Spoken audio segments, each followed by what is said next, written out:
This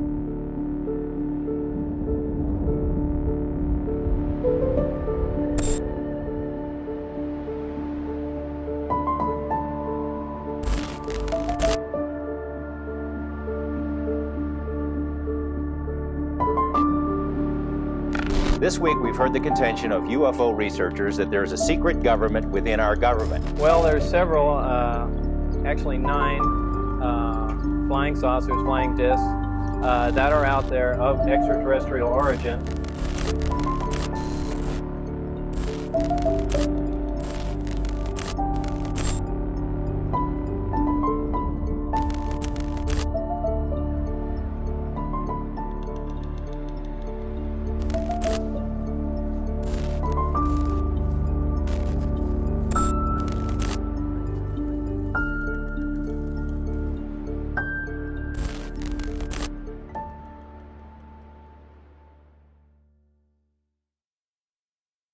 Not to burst your bubble, but the Earth is not the center of the universe. At least not anymore. You are not the star of your own movie. Humans are not the top of the food chain. And fate is a fantasy. But I can't prove any of this, even if I wanted to. There is an indefinable, mysterious power that pervades everything. I feel it, though I do not see it. It is this unseen power which makes itself felt. There is an indefinable, mysterious power that pervades everything. I feel it, though I do not see it. It is this unseen power which makes itself felt. There is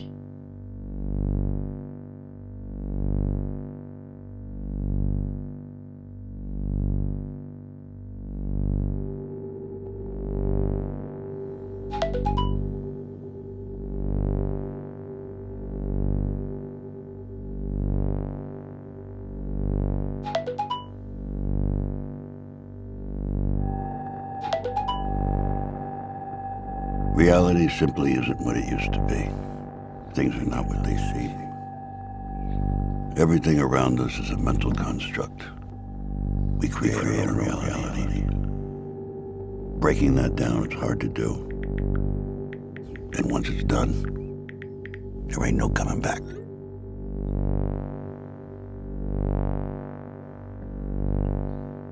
What happens to people when their fundamental beliefs, the bedrock of their understanding, explodes into a million pieces? When something comes careening from out of the blue and it messes with everything we know. How do we react? How do we react?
There is an indefinable, mysterious power that pervades everything.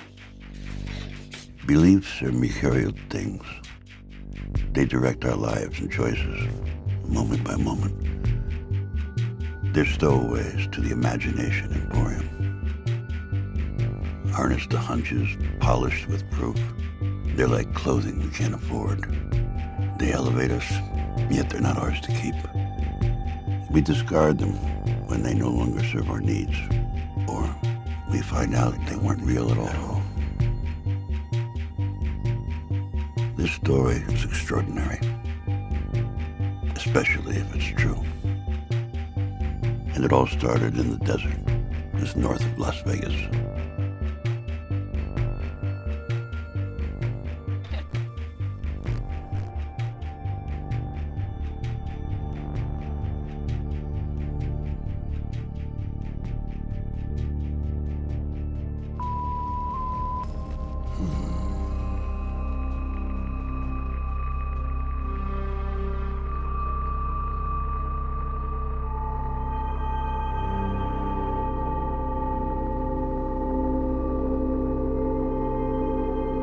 Area 51, one of the most secretive spots on the planet. It's located on the northeast edge of the Nevada test site and is said to be where numerous top-secret weapons systems have been tested over the years. According to some UFO researchers, it's also where the government is test-flying alien spacecraft. It sounds pretty far out, but some Las Vegas residents report having seen these flying saucers. A local scientist who says he worked at Groom Lake and saw the saucers joins us in tonight's interview. He has asked that his identity be shielded. Sir, how do we know you are who you say you are and that you actually have knowledge about what's going on at Groom Lake? Well, I guess there's no way you could really know. There's really no way I can prove it without revealing my identity and getting myself into more trouble than I have already. Exactly what's going on up there? Well, there's several, actually 9 flying saucers, flying discs that are out there of extraterrestrial origin, and they're being test flown and basically just analyzed. You say there's 9 saucers. How are those tests going? As far as what? As far as whether they're successful and that sort of thing. Oh, well, some of them are 100% intact and operate perfectly. The other ones are being taken apart. I was involved mainly in propulsion and the power source. Where did we get these saucers? How did they come into the hands of the government? I haven't the slightest idea, and you have to understand the information is very compartmentalized, and I was only allowed information that pertained particularly to what I was involved in. But I mean, couldn't our government have made them as opposed to getting them from some alien beings? Totally impossible. The propulsion system is a gravity propulsion system. The power source is an antimatter reactor. This technology does not exist at all. In fact, one of the reasons that I'm going forward with this information, it's not only a crime against the American people, it's a crime against the scientific community, which I've been part of for some time. We're actively trying to duplicate these systems, yet they are in existence now and basically in the hands of the government. What would happen to you if the government learned that you were giving us this information? Anything could happen. I don't know.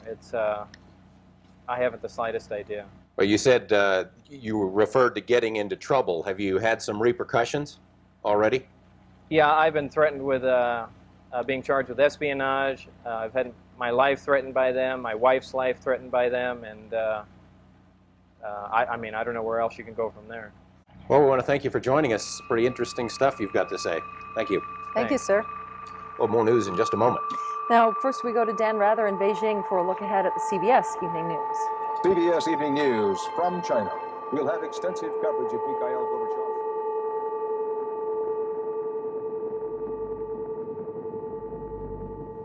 The live interview with the shadowy dentist drew international attention. Portions were broadcast by radio in 6 European countries and in a nationally televised TV special in Japan. Despite numerous inquiries and feelers, Dennis has remained anonymous until now. His real name is Robert Lazar. He says he was hired to work at an area called S4, which is a few miles south of Groom Lake. At S4, he says, are flying saucers, antimatter reactors, and other working examples of technology that is seemingly beyond human capabilities. Gordon Knapp, Eyewitness News 8. Good evening, everyone. You're in the right place at the right time, blasting out of the Mojave Desert like a Scirocco, blazing across the land, into your town, into your home, slamming into your radio like a supercharged nanoparticle of unobtainium. Greetings to all of you from the boldest, bawdiest, most outrageous city in the world, the planetary capital of sun, fun, sin, sex, and secrets, my not-so-humble hometown, Las Vegas, Nevada. You know, there are a lot of people, myself included, who would like to focus on big picture stuff. Who are these visitors? Why are they here? What is the nature of reality? What is their interest in us? Where do they come from? Now, those are the questions that people have been asking about the UFO mystery since the beginning. We're no closer to answering any of them, but Bob got pretty close. Bob got to read these briefing documents that provided those kind of answers. The thing is, when we were covering his story, so much of the effort was in proving that he really was the person he said he was. Is it true? Is it plausible? That really, that was the focus, more than the really important stuff. You have to cover the story of Bob Lazar, and the only way to do that is to talk to Bob. And I don't know if it'll talk to you or not, but you need to try. It's all going to be circumstance for you, is the moment that you approach him, the mood that he's in, what else is going on in his life at the time.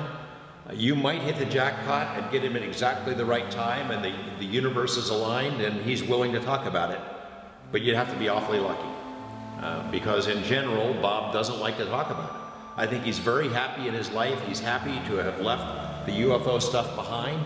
He misses his friends. He misses John Lear. He misses Gene Huff, maybe even me to some extent.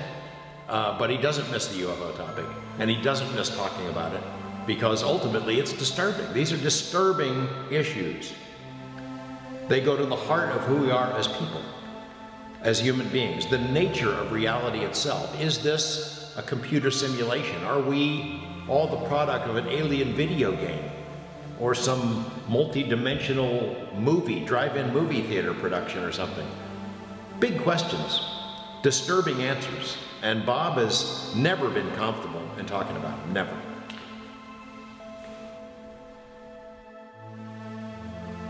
He reacted by going into a cocoon in a lot of ways. He didn't like it. He doesn't like the attention, and it totally screwed up his life. It's not surprising that even years later, he still is uncomfortable in discussing these things. It's a very disturbing view of reality.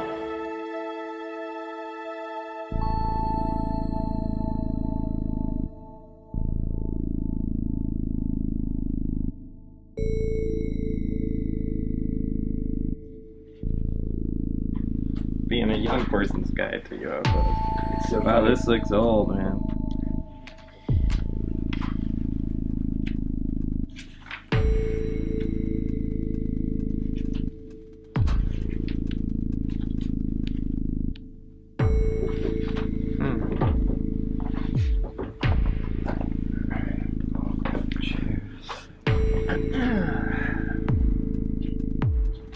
Hey, what are we talking about anyway?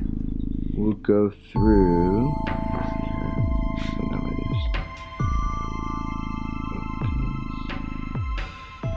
My name's Bob Lazar. I'm known for working at a classified base known as S4 out in the Nevada desert near Area 51. And there, we reverse engineered alien spacecraft. And it's changed my life a lot.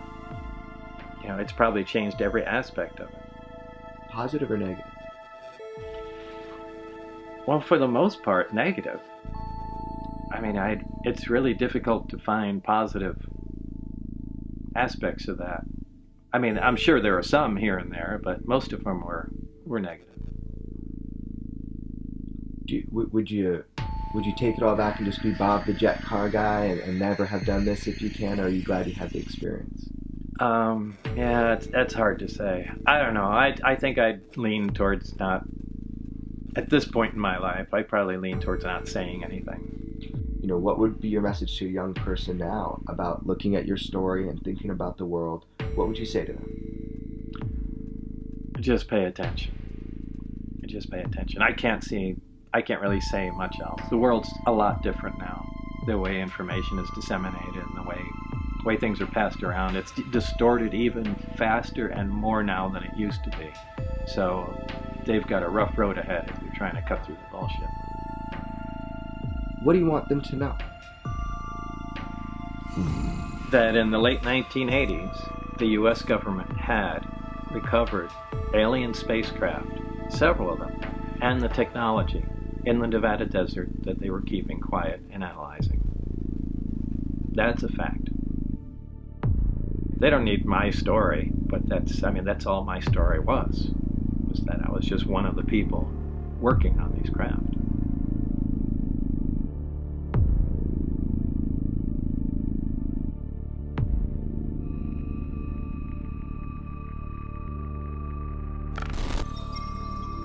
Well, fine, I'll just say everything instead of holding back on anything, and then you can edit it later on. All right. Well, take it from the top then. Okay. Well, go ahead. How you got involved with this program? I had sent resumes to several national labs. I got a response from a couple of them. I went in for an interview. They had a job in mind, and then they continued questioning me mainly on my interests outside of work. They seemed to be really concerned about that. About things like jet cars? Right. What do you do in your spare time? You say you work on little projects. I said, yeah, I have a particle accelerator in my master bedroom and things of that sort. And some time went by and they called me back in. They said there was a senior staff physicist that was leaving this organization, and they basically interviewed me for that job. I was given a lot of briefings to read on, I believe there were 121 different briefings, and they just sat me in a room, and I had while they were going and updating my clearance to a level that they call majestic. You start reading these reports, you see some of them deal with flying saucers. What's your reaction? Well, I was completely shocked. I couldn't believe it, but I was fascinated. I was so excited. It's a science dream, really. Eventually, I was shown them. One close-up, one operating. They had one of the reactors out of the crafts, which was an antimatter reactor. I was given a demonstration on how it worked, things that it did, and the physics of it. The thing they were most interested in is duplicating the reactors without using this element 115, which is, of course, impossible. They were trying to, and there have been projects before that, just trying to use a normal nuclear generator fueled with plutonium, and it was really a futile attempt. Some people are sources of gravity. Their certainty and wholeness commands our attention. We are drawn to them by a natural law that requires we don't quite understand the mechanism. But the pull is like a tide, a current you can't deny, and eventually it wears you down. Call George Knapp. Calling George Knapp, mobile.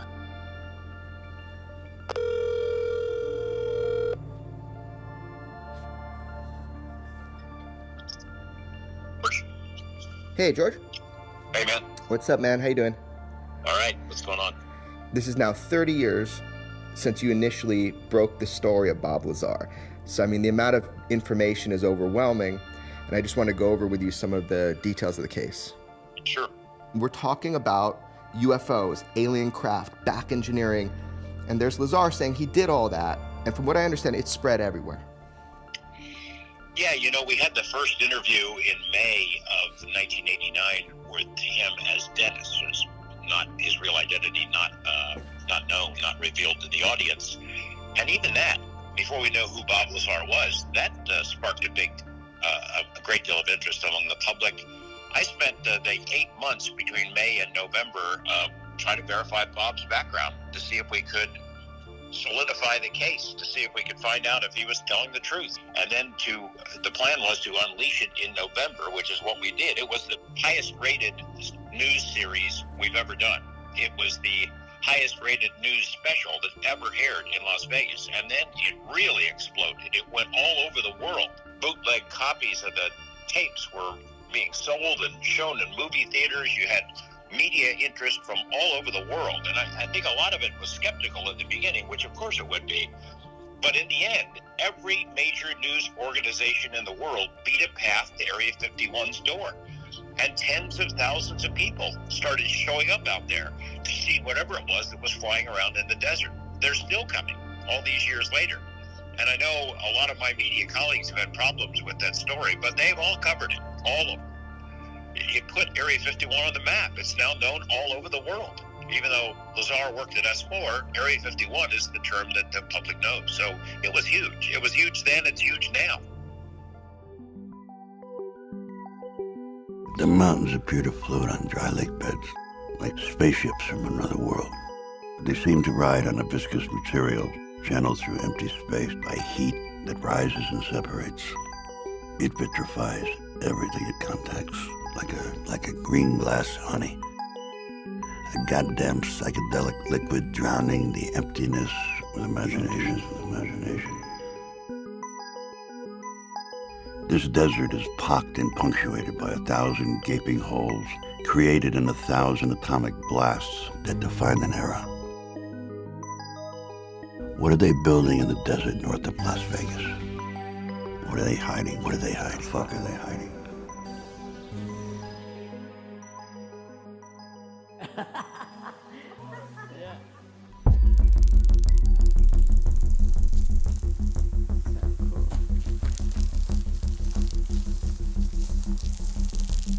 What is your name and what's your relationship to Bob Lazar?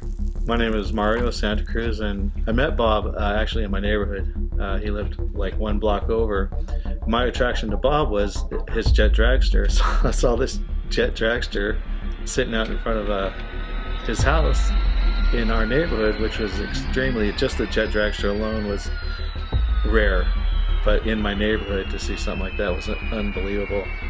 People were harassing Bob, threatening him, and you were with him in one of those experiences, at least one. A couple of times actually. I actually had a weapon with me, you know, when we rode together, because he had been shot at, you know. What was the weapon? Was it the Uzi? Yes. Yeah. so when I don't know why I'm being so careful. I'm used to being that way when it comes to talking about Bob, being careful what I say. You know what I mean? So it's kind of a force of habit to kind of just walk on eggshells a little bit.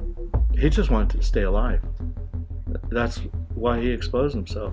His life was in chaos. How he pulled out of it, you know, he dug deep. It's a pretty incredible story. They shot at you? Somebody shot? Maybe as a warning, perhaps? It was a good warning. I had my back tire shot out on my car as I was getting on the freeway. Saw the guy. Yeah. Is this a secret worth killing to keep? I mean, to the government, would you say? Obviously. But in fact, the only reason that getting this on tape is insurance.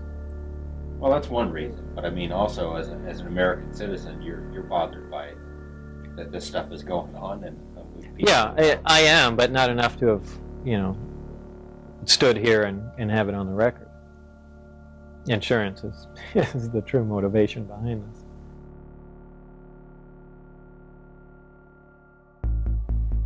A 4 months old in our little apartment in Florida, and that's me holding him. Very proud mom holding him. We have a beautiful little place in Florida. Look at that. One Sunday morning, must have been about 6 o'clock in the morning, everyone is sleeping, with this huge bang. Bob had put a jet engine in the bike. At 6 in the morning, he decided to take it out for a trip.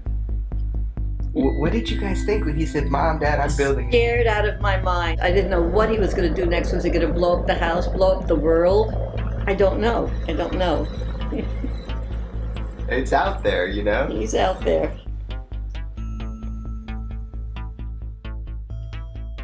You know, if he proves his story, let's say, maybe it would cause problems. Maybe it would blow shit up. It more than likely it would. So he's best off keeping things on the low, down low, really. But at the same time, he has said there is a way he could prove his story, and I want him to be happy. If vindication is what he wants, fine. But that's up to him. You believe him or not? It's a fearful thing to think that there's something out there that we don't know anything about. Are they dangerous? Can they hurt us? Will they attack us? You don't want to know, so you don't believe it. You'd rather not believe. There might be other things out there, other things in the universe. There has to be. We can't be all by ourselves. We can't be.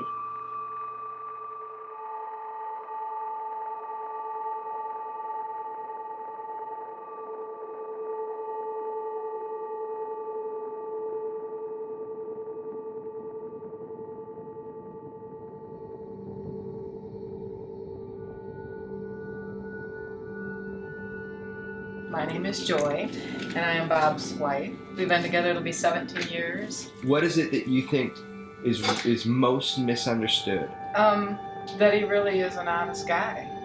You know, he doesn't make stuff up. I guess it's just so big. So Yeah. the easier thing to do is to point the finger and say liar. Yeah, that's so sad. That's really sad. That they don't know real Bob.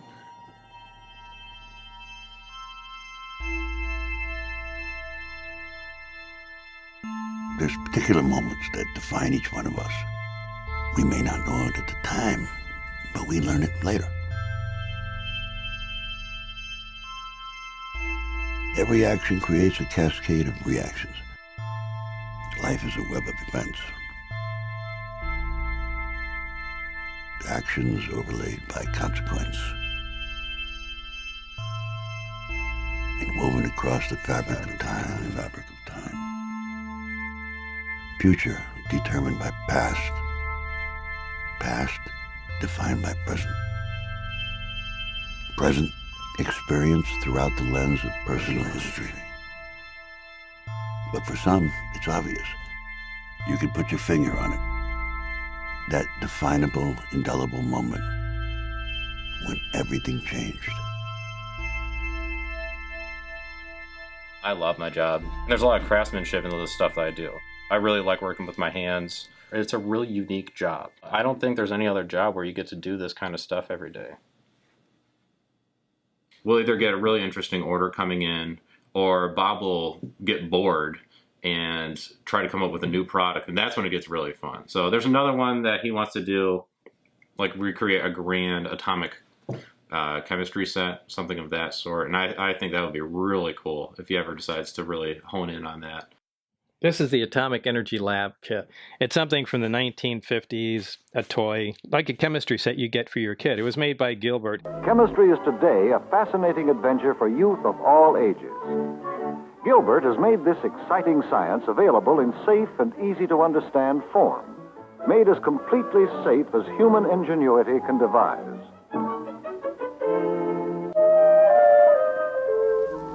This actually came with radioactive material. You could really conduct atomic energy experiments in it. It was fascinating.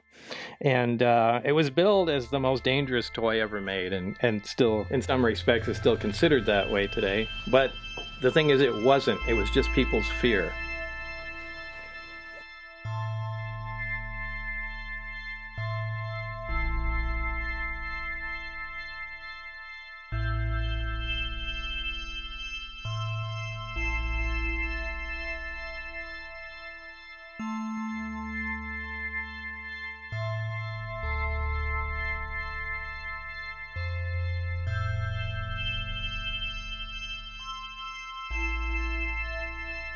So here I am, and I'm watching you do your work.